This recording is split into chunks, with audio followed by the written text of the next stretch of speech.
स्कंद 5वा त्याचा सारांश आपण बघतोय. प्रियव्रत चरित्र. श्री शुकमुनी राजा परीक्षितला प्रियव्रताचे चरित्र सांगतात. त्याने भगवंताची अद्भुत उपासना करून पृथ्वीच्या 7 प्रदक्षिणा केल्या. तसेच त्याच्या रथाच्या चक्राने पडलेल्या खड्ड्यामुळे सप्तद्वीप निर्माण झाले. त्यांना श्री नारदमुनी भेटले. त्यांच्या उपदेशाने वैराग्य धारण करून आपल्या मुलांना राज्यकारभार सोडून तपश्चर्येसाठी निघून गेले. त्यानंतर त्यांचा पुत्र अग्निध्राचे चरित्र येते. त्याला अप्सरेपासून नाभी पुत्र झाला त्याचे चरित्र येते. त्याच्या यज्ञ आराधनेने प्रसन्न होऊन त्याला कल्याणासाठी त्याच्या पत्नी मेरुदेवकोटी ऋषभदेवाच्या रूपाने येतात. आता जे जैन धर्मामध्ये ऋषभदेव वगैरे आहे त्याचं याच्यामध्ये वर्णन आहे. त्यांना 100 पुत्र प्राप्त होतात. त्यातले ज्येष्ठ पुत्र भरत. ऋषभदेव अवधूत वृत्तीचे होते. त्यांनी आपल्या पुत्रांना संसार कसा करावा, प्रजापालन कसे करावे याचा उपदेश केला. भरतावर राज्यकारभार सोपवून देहत्याग करतात. त्यानंतर भरताचे चरित्र येते. त्याला मृगाच्या मोहाने मृगयोनी जन्म होतो. जलभरिताचे जे चरित्र म्हणतात की त्याला हरणाचा जन्म येतो. त्यानंतर पुढचा जन्म ब्राह्मण कुळात जडभरत म्हणून होतो. राजा रघुगुणाचा भोई म्हणून काम करताना जीवांना पायाखाली येऊ नये म्हणून हळूहळू चालल्याने राजा त्याच्यावर क्रोधित होतो. राजा रघुगुणाला उपदेश करून आत्मज्ञान प्राप्त कसे करावे सांगतो. त्याच्या शंकाचे समाधान करतो. त्याला संसाराला अनन्याची उपमा देऊन त्याचे वर्णन करून सांगतो. त्यानंतर भरतवंशाचे वर्णन येते. त्याचा पुत्र सुमतीपासून शेवट विराजराजापर्यंत वंशजांचे वर्णन श्री शुकमुनी सांगतात. तसेच भुवनकोशाचे वर्णन करतात. गंगावतरणाचे कथानक तसेच शंकराने संकर्षणाची स्तुती कशी केली ते सांगतात. नंतर जंबूद्वीपाचे वर्णन करून अन्य सप्तद्वीपे यांचे पण विस्ताराने वर्णन करून सांगतात. सूर्याच्या रथाचे आणि गतीचे वर्णन करतात. त्यानंतर ज्योतिषक्रमाचे आणि शिशुमार चक्राचे वर्णन करतात. नंतर राहुस्थिती पातळ लोकाचे वर्णन करतात. आणि संकर्षण दुर्दैवाचे भगवंताच्या भृगुटीतून कसे निर्माण झाले त्याचे विवरण आणि स्तुतीचे वर्णन येते. त्यानंतर नरकाच्या निरनिराळ्या गतींचे तसेच जीवांना कोणत्या आणि कशा शिक्षा मिळतात याचे सविस्तर वर्णन येते. इतर 5वा स्कंद संपतो. 6वा स्कंद जो आहे त्यात निवृत्ती मार्गाचे वर्णन आहे. परीक्षिताच्या शंकाचे समाधान करताना श्री शुकमुनी निवृत्ती मार्गे जाताना जीव नरकात जाणार नाही यासाठी कोणते आचरण करावे हे समजून सांगतात. अजामिळाचं उपाख्यान सांगतात. अजामिळाचं तुम्ही कथा ऐकली असेल की तो केवळ नारायण म्हणजे मुलाचं तर नाव नारायण पण ठेवतं आणि मतांतर नारायणाची आठवण झाली. नारायण म्हणल्यामुळं त्याला नरक मिळाला नाही. त्याला विष्णूचे लोक पार्षद वैकुंठाला घेऊन गेले. ही अशी कथा आहे. अजामिळ ब्राह्मण दासीच्या संगतीने दुष्टाचरण करत होता. चोरामाऱ्या करण्यासाठी पण मागे पुढे पाहत नव्हता. त्याला वृद्धत्व आले. त्याला नेण्यासाठी यमदूत आले असताना मुलाला नारायण हाक मारण्याचे चिंतन केल्याने विष्णुदूत आले आणि यमदूतांना अडवून वैकुंठात घेऊन गेले. त्यानंतर यमदूतांचा आणि यमाचा संवाद होतो. यम ते आपल्या दूतांना सांगतात की भगवान श्रीहरी चराचर जगाचे स्वामी असून त्यांच्या आम्ही अधीन आहोत. भगवंत सेवा विन्मुख असणाऱ्या जीवांना माझ्याकडे घेऊन या. त्यानंतर प्राचीन बलिप्रचिताचे 10 संतान ज्यांना चंद्र उपदेश करतात. भगवंतांनी तुम्हाला प्रजेची उत्पत्ती करण्यास सांगितले आहे तेव्हा वृक्षांचा आणि प्राण्यांचा सन्मान करू नका. त्यांचा उपदेश ऐकून तपश्चर्या करून संतुष्ट करतात. नारदाच्या उपदेशाने दक्षपुत्राला विरक्ती निर्माण झाली. त्यामुळे दक्ष प्रजापती नारदाला शाप देतात की तू स्थिर राहणार नाही. नंतर दक्ष प्रजापतीच्या 60 कन्यांचे वर्णन शुकदेव करतात.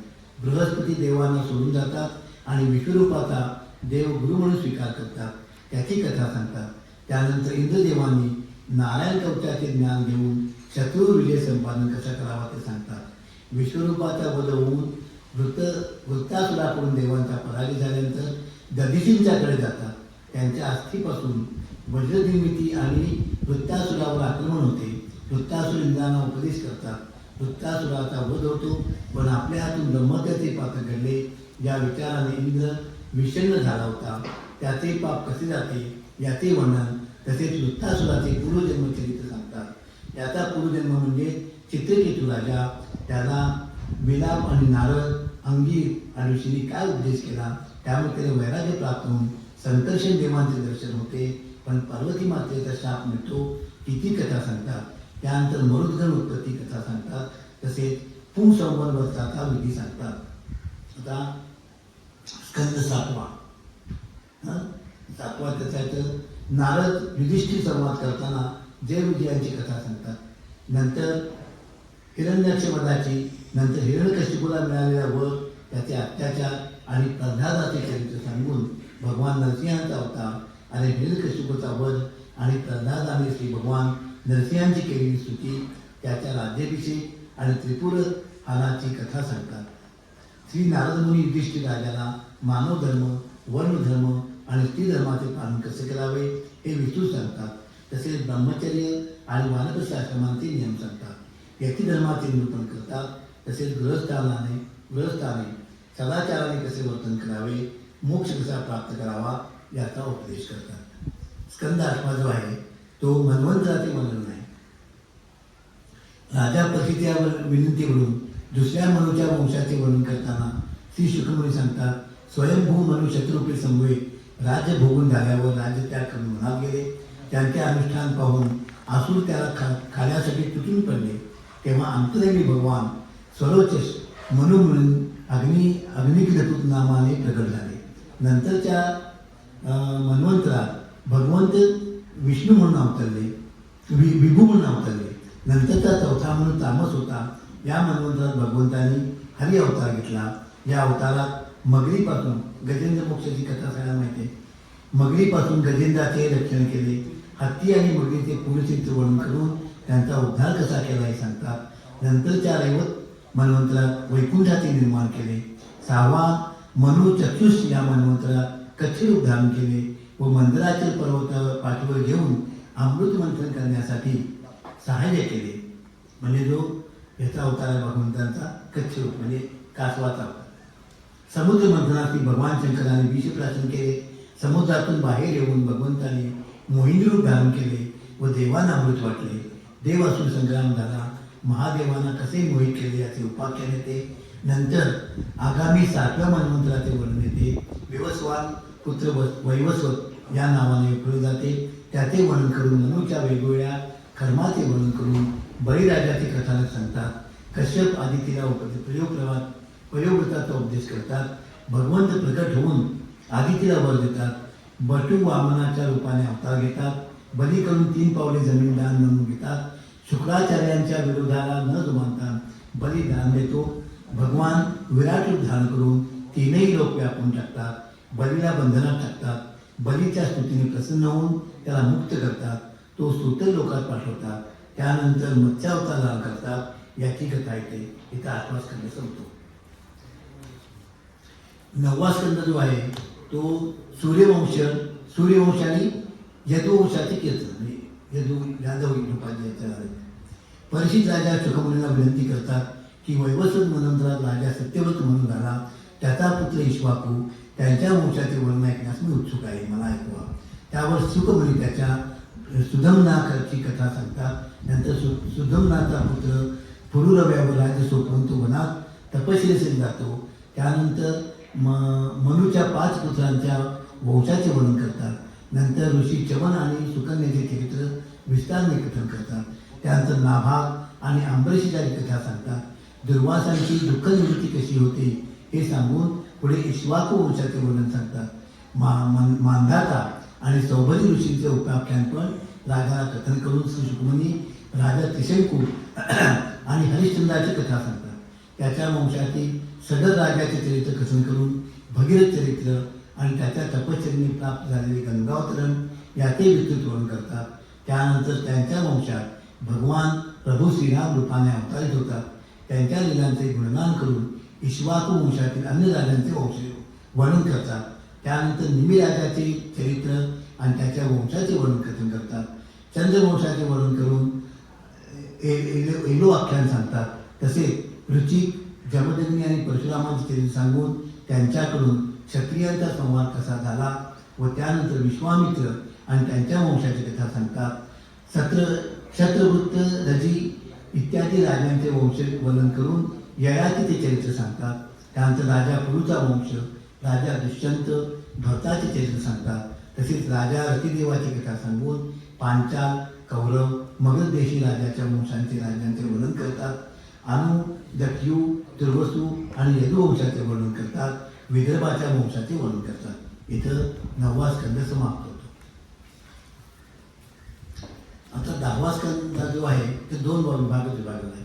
एक पूर्वार्ध आणि त्यात श्रीकृष्ण चरित्र आहे. राजा परीक्षित यदुवंशातील बलराम आणि श्रीकृष्ण यांनी जी अफाट कृती केली ती वर्णन करा.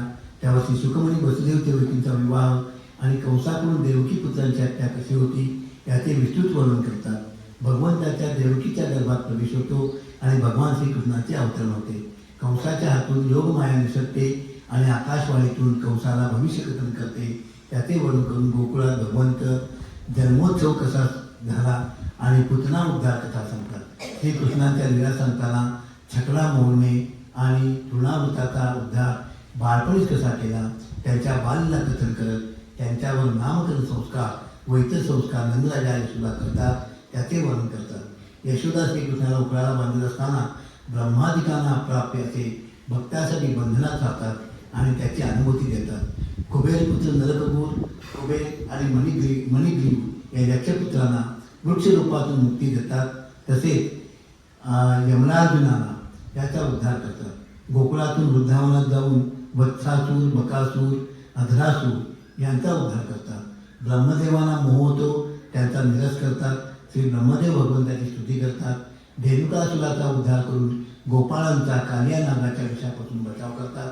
कालियावर कृपा करून त्याला न माता सोडून देतात. तसेच गोपांचा दावनरावापासून बचाव करतात.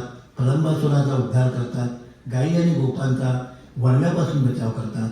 वर्षा आणि शरद ऋतूमध्ये गोकुळात नववर्षी उत्सव जोरात साजरा करतात.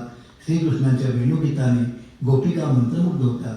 विवस्त्र स्नान करणाऱ्या गोपिकांना त्यांच्या दोषाचे निवारण करण्यासाठी त्यांच्या वस्त्रांचे हरण करतात. त्यांना कुमारव्रत करायला सांगतात. यज्ञपत्न्यांच्यावर कृपा करतात. या इंद्रयज्ञाची प्रथा बंद करतात.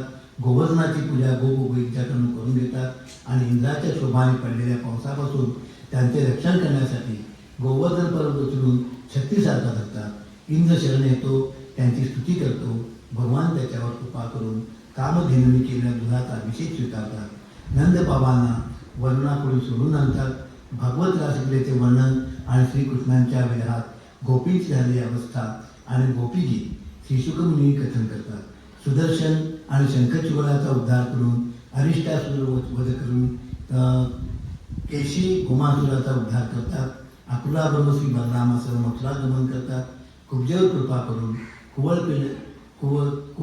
कुवळया पिल्याचा उद्धार करतात. आखाड्यात चाणूर, मुष्टिक आणि कंसाचा उद्धार करतात. श्री बलरामासह गुरुकुलात राहून गुरुपुत्राला सागरापासून सोडून आणतात. उद्धवानी भक्ती समजवण्यासाठी गोपीकडे पाठवतात. जलासुराशी युद्ध करून द्वारकेची निर्मिती करतात. इथं आपला 10वा पूर्वार्ध संपतो.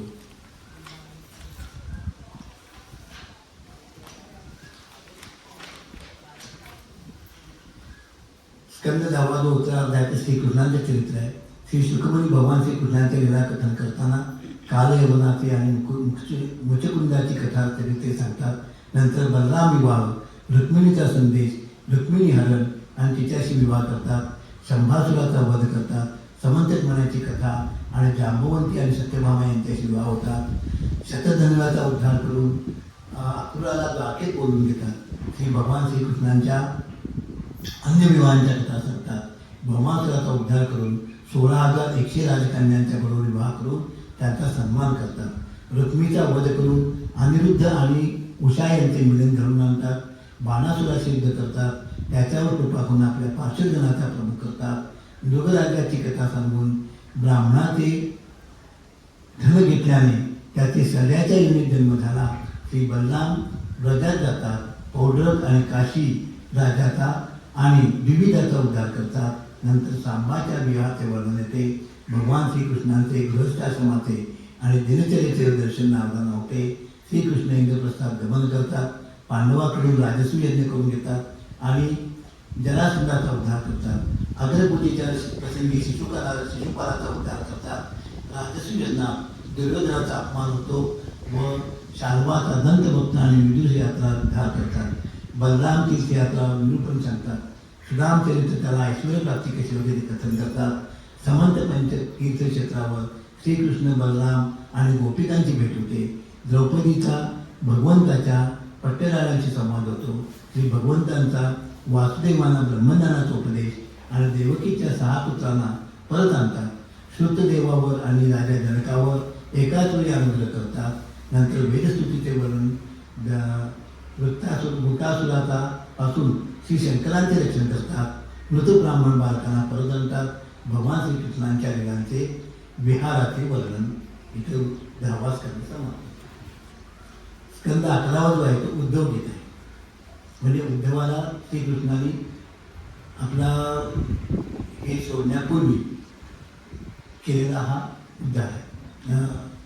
त्याला केलेला उपदेश आहे. परमधामाकडे सत्यसंकल्पाचा विचार येताच ब्राह्मण शापाचे निर्मिती करून पृथ्वीवरील भार कमी करण्यासाठी यादव वंशाचा संहार केला. सुद्धा श्रीकृष्णाने आपला वंशाचा श्री नारद वसुदेवांना उपदेश करतात. माया ओलांडण्याचे उपाय, ब्रह्म आणि कर्मयोगाचे निरूपण करतात. भगवंताच्या अवताराचे वर्णन करतात. भक्तिहीन पुरुषांना कोणती गती प्राप्त होते व ती नको असेल तर भगवंताची पूजाविधी वर्णन करतात.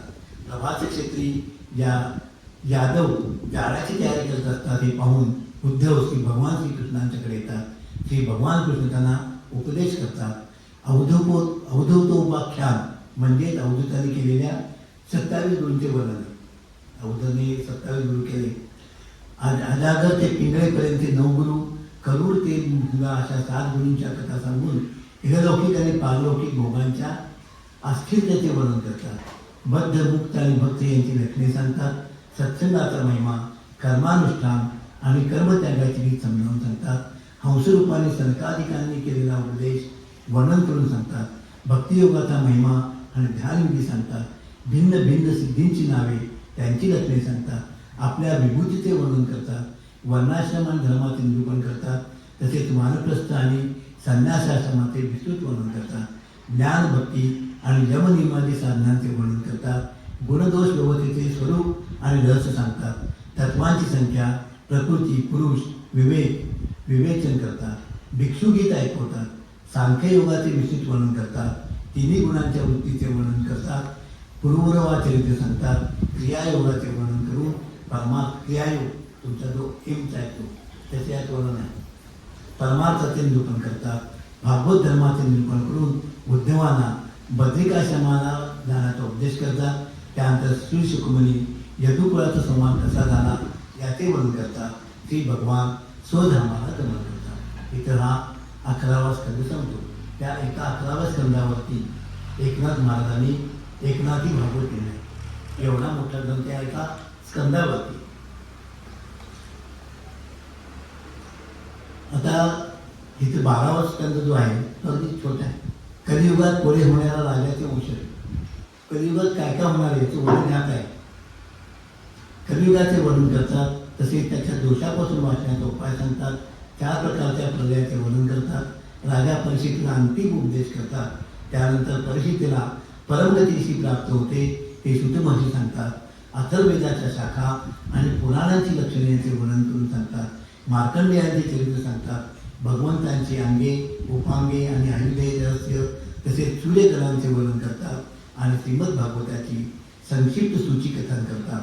विभिन्न पुराणांची श्लोकसंख्या सांगून श्रीमद भागवत पुराणाचा महिमा कथन करतात. इथं 12वा अध्याय समाप्त होतो. शेवटी जसं पहिल्यांदा जसं पूर्वपीठिका आहे तसं शेवटी जे आहे ते एका परीक्षित आणि वजनामाची भेट, यमुना आणि श्रीकृष्णांच्या पत्न्यांचा संवाद सांगून श्रीमद भागवत परंपरा व त्याच्या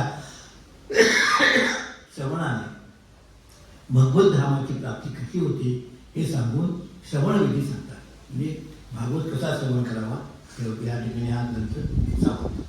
हे आपण एकदम शॉर्टमध्ये आपण तयार केलेलं आहे. हे आपण सगळ्यांनी भक्तिभावनेने ऐकलं. हे सगळे जे काय आहे हे सिगा महाराजांनी ही सेवा आली.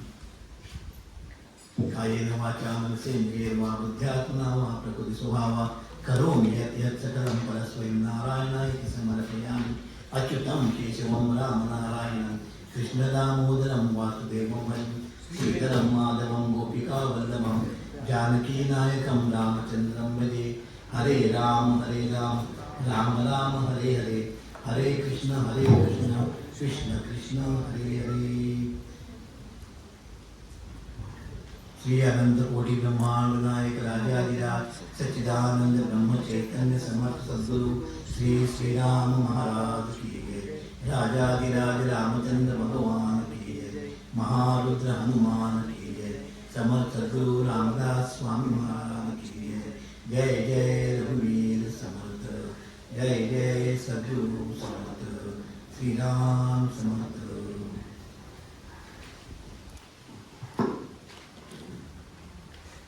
शेवटपर्यंत तुम्ही सर्वजण